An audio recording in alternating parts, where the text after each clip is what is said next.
في هذا التوقيت وفي هذه اللحظات.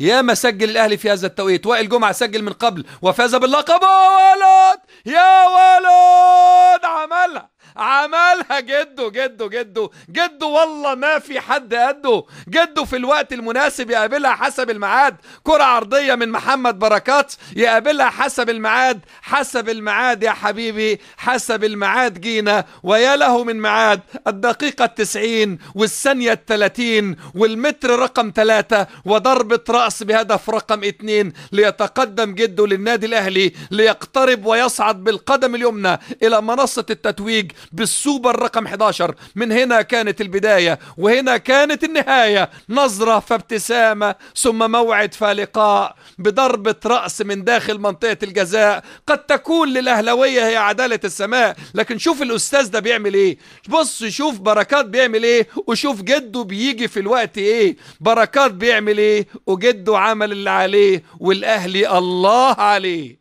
2-1 لصالح النادي الأهلي، يحصد انتصار غالي جدا، وقد يكون من خلاله بطولة ستكون أكيد غالية جدا. عودة رامي ربيعة